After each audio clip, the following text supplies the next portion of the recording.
좋아요, 구독! 오늘의 뉴스입니다. 맥신을 대량 생산하는 길이 열렸다는 소식이 전해졌습니다. 맥신은 우수한 전도성과 전자파 차폐 능력을 갖추고 있어서 미래의 신소재로 꼽히는데요. 관련주들의 희비가 엇갈리고 있습니다. 맥신 관련주 개장 직후 급등세를 연출하고 있고요. 초전도체 관련주는 연일 급락세를 면치 못하고 있습니다. 자세한 내용 짚어보도록 하겠습니다. 네, 8월 시장 들어서요. 초전도체 이슈도 있었고 중국인 단체 관광 이슈도 있으면서 테마성 이슈들로 인해서 주가들이 많이 변동성을 보이고 있습니다. 8월 약세장이어서 더욱더 그런 건지 이렇게 테마주들이 더 많이 움직이는 이유가 어디서 있다고 보실까요? 네, 일단 시장 전체 측면에서 보면 언급해 주셨던 대로 미국 시장을 포함한 위험 자산이 조정 양상으로 들어가면서 7월까지는 시장에서 과도하다 싶을 정도로 주도주로만 거래가 몰리는 양상이었죠. 그래서 그 여타 종목군들은 실적이 꾸준하게 받쳐줬던 일부 업종들, 예를 들어서 의료기기라든지 JYP 같은 일부 엔터주를 제외하면은 거의 움직임이 없었던 것으로 볼 수가 있는데 8월 들어서면서부터 주도주들이 좀 가파른 조정을 받기 시작했습니다. 반도체는 7월부터 조정을 받았고요. 그러면서 시장의 이 자금들이 빠져나가지 못하고 시장 내에서 풍부한 유동성이 머물고 있는 상황이었기 때문에 뭔가 이슈가 나올 때마다 해당 종목을 강할 때는 거의 상한가까지, 근데 상한가까지 밀었던 종목도 장중에 변동성을 주면서 마이너스까지 끌어내리는 등 극심한 변동성을 나타내면서 테마 장세가 전개되고 있는 것은 결국 시장이 조정받고 주도주가 쉬어가는 과정에서 늘어난 유동성은 줄어들지 않았기 때문이다라고 봐야 될 것 같습니다. 그래서 이러한 풍부한 그리고 공격적인 유동성을 바탕으로 아직까지 시장 내에서는 소위 대장주 두세 종목만 잘 버티게 해놓고 나머지 종목군들은 조정, 그다음에 개별 테마는 굉장한 변동성을 보이면서 8월 시장의 순환매를 이끌고 있다, 이렇게 봐야 할 것 같습니다. 네, 유동성이 조금 늘어난 상황 속에서 주도주가 조정을 받고 있는 상황이니까 자금이 그쪽으로 쏠렸다라고 분석을 해주셨네요. 그렇다면 단체 관광 이슈부터 좀 체크를 해볼게요. 중국의 단체 관광 이슈가 전해지면서 관련주들 모두 들썩였는데 카지노와 화장품, 면세 관련주들이 있었겠죠. 그런데 그중에서 화장품 관련주 오늘 좀 주가가 크게 휘청이기도 한 상황입니다. 그렇다면 중국의 경기 위기 우려도 나오는 상황 속에서 8월 남은 시간 동안 중국 소비주에 대해서는 어떻게 투자 전략을 가져가야 할까요? 네, 저희가 지난주인가 해당 이슈를 다룬 적이 있었는데요. 그때도 분명히 말씀드렸던 건 단기적인 반등 더 남았다. 그리고 오히려 숫자가 나오면 그 실망감의 주가의 변동성이 확대될 수 있다라고 말씀을 드렸는데요. 자, 우리가 지금 기대하고 있는 숫자가 언제 나올까요? 9월 달 연휴 이후에 구체적으로 얼마나 사람들이 왔고 얼마나 돈을 썼는지가 아마 기사가 우후죽순으로 쏟아져 나올 거기 때문에 그때 시장의 기대치를 채우지 못하면 아마 변동성이 커질 수 있다라고 봐야 될 것 같고요. 자, 그때도 분명히 말씀드렸지만 화장품은 이 중국 이슈 때문에 움직인 게 아니라 본질적으로 실적이 늘어서 움직였던 한국콜마나 코스메카 코리아라든지 일부 종목군들을 제외한다면 특히 중국인들이 올 거라는 기대로 움직였던 코리아나 한국 화장품 이런 종목군들은 조금 우리가 주의가 필요하지 않나 이렇게 보고 있습니다. 왜냐하면 중국인들이 그때도 언급드렸던 것처럼 예전만큼 올 리 없고 온다고 해서 돈을 예전만큼 쓸 수도 없기 때문입니다. 네. 그래서 그런 관점에서 본다면 정말 VIP들이 와서 일부 고급 카지노에서 소비를 한다든지 아니면 면세점에서도 굳이 화장품이 아니라 명품 같은 걸 소비하기 위해서 국내를 찾을 가능성 정도는 있기 때문에 그러면 실제로 그것을 빼고도 실적을 좀 개선시켜 놨던 종목군들의 플러스 알파가 붙는다는 관점에서 저는 여전히 호텔신라, 파라다이스 정도만이 의미 있는 투자가 가능하다라고 판단하고 있고요. 이 해당 두 종목도 9월 달 이후에 나타날 방문객들의 숫자가 시장의 예상치를 채우지 못하면 다시 변동성이 좀 증가할 것으로 예상하고 있습니다. 네, 이사님 말씀대로 실적도 중요하지만 일단 9월 달에 찍힐 숫자를 바라보는 것이 중요할 것 같네요. 그런데 초전도체 지났다면 이번에는 맥신입니다. 맥신과 관련한 이야기가 나오는 상황인데 한국과학기술원이 맥신의 자기 수송 특성을 분석해서 표면 분자 분포를 예측하는 방법을 개발했습니다. 꿈의 신소재로 불리는 이 물질이죠. 그런 만큼 앞서서 저희가 초전도체 이슈가 있었으니까 거기에 대한 학습 효과로 이 관련주들이 움직일지 아니면 또 단기적인 변동성만 잠깐 보이다가 또 이슈가 사그라들지 궁금한데 이사님께서는 어떻게 보실까요? 네, 근데 우리가 가만히 생각해 보면 과거에 최근에도 그렇고요. 초전도체는 아주 최근에 나온 이슈지만 그 이전에 뭐 꿈의 그 배터리라고 불리는 뭐 전고체 관련 네. 특허라든지 이런 것들은 뭐 카이스트뿐만 아니라 각종 연구소에서 계속 뭔가 자료들이 나오고 있습니다. 그다음에 초전도체가 아니고 전고체 배터리와 관련된 부분은 삼성 SDI에서도 꾸준하게 뉴스가 나온 적이 있죠. 그런데 그때 주가의 반응은 상대적으로 이제 좀 시가총액이 크다 보니까 미미했던 반면 최근에 이런 이슈에 주가가 민감하게 움직이는 것은 아까 언급드렸던 대로 시장이 테마주를 그것도 굉장히 공격적인 수익률을 추종하는 그런 자금들이 늘었기 때문이다라고 판단해 봐야 될 것 같습니다. 그래서 지금 뭐 맥신과 관련된 종목군들로 여러 종목군들이 꼽히고 있으나 과연 그들이 의미 있는 수익성을 가져올 수 있나는 아무도 지금 담보할 수 없는 상황이고요.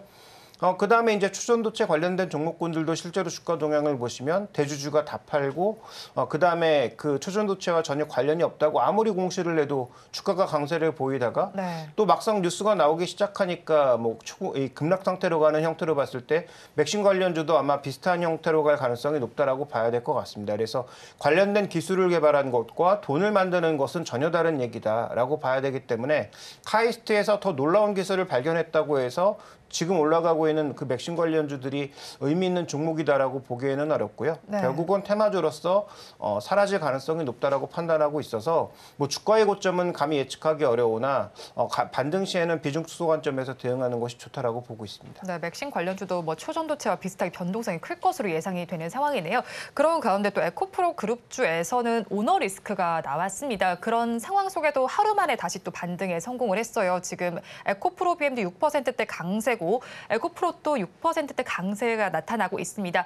여기에는 아무래도 인도네시아 니켈 재련소의 지분 투자 성과가 부각이 되고 있고 또 에코프로 같은 경우 MSCI 이슈도 있잖아요. 거기에 에코프로 머티리얼즈의 상장 소식도 전해지고 있는데 이 종목들에 대해서는 투자 전략을 저희가 어떻게 가져가야 할까요? 네, 일단 기본적으로 가격 조정은 에코프로를 제외하면 받을 만큼 받았다. 왜냐하면 에코프로 BM이나 LNF는 이미 추세 이탈을 해버린 상황이고요. 그다음에 포스코 퓨처엠 같은 종목군들은 7월 달에 급등을 다 되돌렸습니다. 그래서 7월 달에 약간 비이성적으로 올렸던 부분은 지금 다 되돌린 상황이기 때문에 정말로 이들 종목의 펀더멘탈이 여전히 그 긍정적인 방향성을 유지하고 있다면 가격 조정을 한 이후에 일정 부분의 반등은 가능하다라고 보고 있으나 이제 과거처럼 추세 상승으로 가기 위해선 놀라운 실적을 계속 보여줘야 되겠죠. 근데 최근에 뭐 들리는 뉴스는 아시겠지만 LFP의 비중이 늘고 있다라는 등 우리의 입장에서 보면 그렇게 뭐 긍정적인 이슈는 많이 들리지 않고 있습니다. 따라서 해당 종목군들에 대해서 저는 여전히 뭐 반등 가능성은 높다고 보지만 7월 달만큼의 그런 강력한 흐름을 보이기 어렵고 둘째로 7월 달에 실오는 그 거래량이 거래대금과 거래량이 워낙 컸기 때문에 그걸 돌파하기 위해서는 거의 뭐 2배 가까운 거래대금과 거래량이 필요하거든요. 그 정도의 에너지를 지금 2차 전지 소재에 집중할 수 있냐라고 본다면 저는 그건 아니라고 판단하고 있고요. 이동체 회장과 관련된 뉴스는 뭐 워낙 오래된 이슈라 그게 지금 영향력을 발휘할 것 같지는 않고 그다음에 니켈 지분 관련 얘기도 최근 그 금속 가격 변동성이 확대되고 있는 측면이 있기 때문에 뭐 그 지분만 가지고 우리가 추가적으로 뭔가 긍정적인 이슈를 끌어내기에는 한계가 있다라고 보여집니다. 그래서 오늘의 반등은 그냥 낙폭과대에 따른 자율 반등 정도로 이해하시는 게 좋을 것 같고요. 지금 그 2차 전지 소재 내에서 유일하게 7월 달에 그 상승분을 반납하지 않은 종목 대장주로서 에코프로가 여전히 살아있는 모습이기 때문에 아마 에코프로의 흐름이 계속 강하게 유지될 수 있는지 정도를 체크해 보시는 게 관련된 종목을 투자하는 데 있어서는 도움이 될 것 같습니다. 에코프로의 흐름을 짚어봐야겠네요. 그렇다면 계열사로 볼 수 있는 에코프로 머티리얼즈의 상장은 순항할 수 있을까요? 네, 지금 뭐 뉴스로 들려오는 소식들을 쭉 보면 순항하지 못할 거다라는 얘기가 대부분이죠. 그래서 예상보다 늦어질 거다라는 얘기가 나오고 있고 저는 여기서도 핵심 포인트로 봐야 되는 것은 기대하고 있는 1조 원 이상의 그 시총을 가져갈 수 있을 거냐를 우리가 좀 살펴봐야 될 것 같은데 근데 2차 전지의 분위기가 어쨌든 8월 들어서 한풀 꺾인 건 사실이기 때문에 9월 달 들어서 폭발적으로 살아나지 않는다면 아마 예상했던 시총을 거두지 못할 가능성이 높다. 이렇게 봐야 될 것 같고요.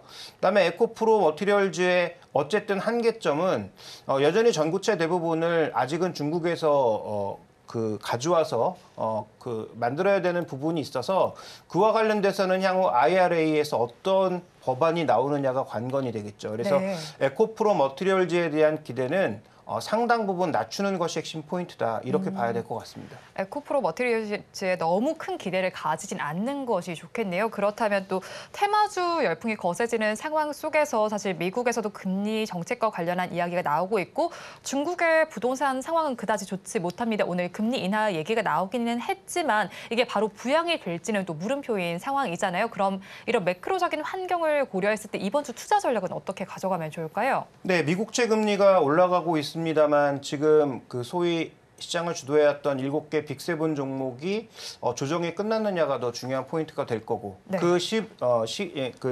시금석이 될 수 있는 게 바로 엔비디아 실적 발표 이후에 기술주들의 동향이 되겠죠. 그래서 이런 부분들과 더불어 주말에 있을 잭슨홀 미팅까지, 그러니까 이번 주를 둘러싼 그 빅이벤트 두 가지가 네. 반전의 포인트가 되느냐가 우리 시장을 포함한 전체 시장에도 포인트가 될 것 같고요. 그다음에 중국 이슈는 뭐 말은 계속 떠들지만 그 언론의 얘기로만 봤을 때 중국은 20년 전에 망했어야 될 나라입니다. 그래서 네. 언론에서 아무리 떠들어봐야 중국이 정부 자체가 금융시장을 통제하지 못할 정도로 그립을 잃지 않는 다음에는 중국 이슈로 인해서 전 세계 변동성이 극단적으로 확대된다라고 보는 것은 저는 뭐 쉽지 않은 얘기다 이렇게 판단하고 있기 때문에 그런 관점에서 본다면 결국은 가격 조정을 조금 끝내고 기간 조정 형태로 시장이 전환될 가능성이 있다라고 봐야 될 것 같고요.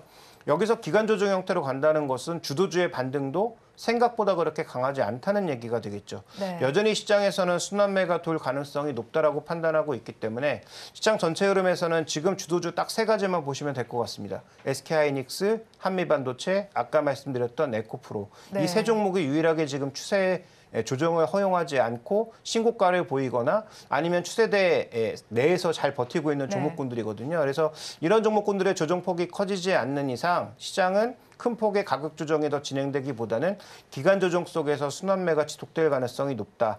그러면 종목은 두 가지를 봐야 되겠죠. 일단 주도주라고 불리는 종목군들은 최대한 버리지 않고 끌고 가는 것이 네. 전략의 포인트가 될 것 같고요. 조정이 나왔을 때 뭐 일정 부분의 조정이 나오지만 쉽게 밀리지 않는다면 오히려 이런 종목군들은 조정 시 매수 관점 필요하다라고 보고 있고요.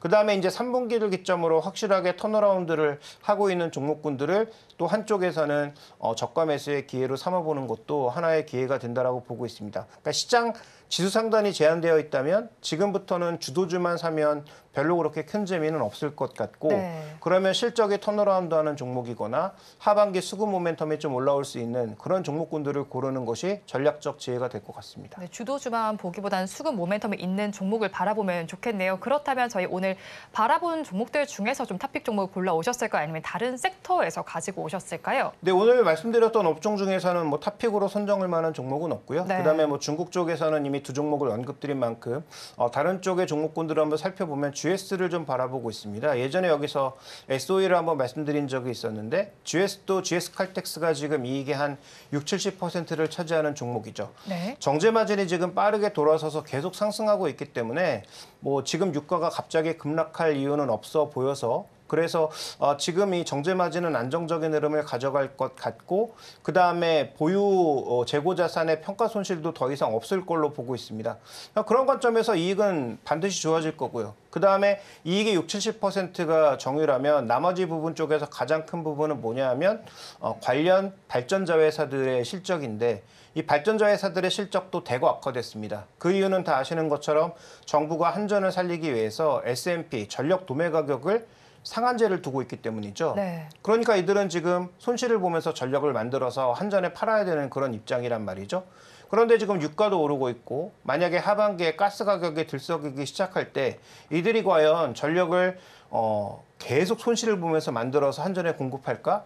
저는 오히려 파업할 가능성이 높다고 보고 있고 그러면 뭐 블랙아웃이라든지 이런 것들이 발생할 가능성이 있기 때문에 정부가 어느 정도의 타협점을 찾아갈 가능성이 높다라고 보고 있습니다. 그래서 기존에 많이 눌려왔던 소위 이제 전력자 회사들, 발전자 회사들의 실적도 저는 하반기에는 어느 정도 터닝할 가능성이 있다라고 보고 있어서 현재 PBR 개념으로 0.25배 정도 수준이거든요. 그러니까 네. 주가가 아무리 뭐 지주사 할인을 받고 뭐 GS 건설 조달 효과도 있고 여러 가지 악재로 인해서 밀렸다고 하더라도 한 주당 가치가 14만 원이 넘는 종목이 3만 원대에 거래되고 있는 것은 너무 갭이 네, 큰데요. 아무리 네. 생각해도 조금 심하다라고 볼 수 있는 거죠.